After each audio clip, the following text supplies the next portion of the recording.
What's legal to buy in New South Wales but illegal to use? Yes, e-scooters are another example of technology getting ahead of the state's laws. But, as they say, the law is the law, and there can be serious consequences if you or your children ride an e-scooter in New South Wales.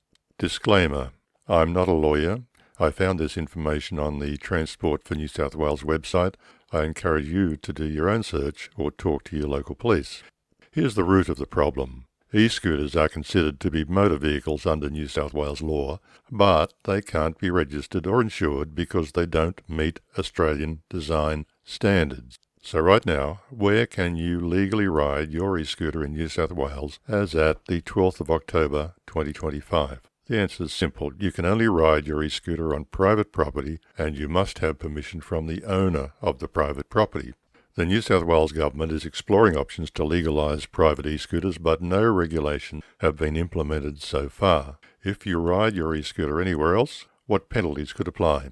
Riding an unregistered vehicle, $697. Riding an uninsured vehicle, $697. Riding unlicensed, $116 to $581. No helmet, $349 plus 3 demerit points. Driving without paying vehicle tax, $686. So the total fine can be up to $3,010. But that's not all.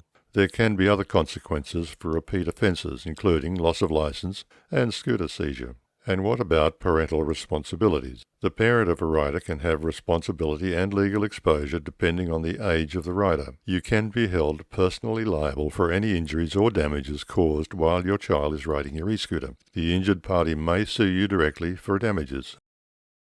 So what about those e-scooter trials? Where are they up to? E-scooter trials are being run by local councils in partnership with shared e-scooter operators under the oversight of Transport for New South Wales. But these trials are for shared e-scooters, not privately owned e-scooters. Trials are continuing in Forster, Tuncurry and Wollongong, finishing around about the 22nd of January 2026. And the key word here is shared, not privately owned. So I can hear you asking, will my private e-scooter that I bought recently ever be legal? And the answer is only if it complies with the final legislation. And that's a big ask if you've already bought one or plan to buy one before the laws are finalised and announced.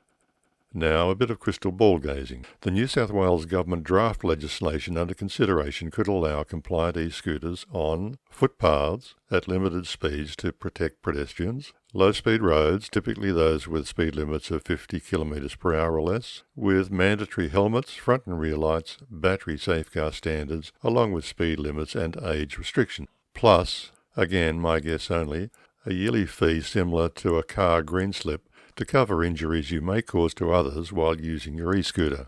Did I hear someone asking if yearly pink slips will also be mandatory? So, will you take the risk and buy an e-scooter right now, or wait for the final regulation? If you want more information, search for e-scooters Transport for New South Wales.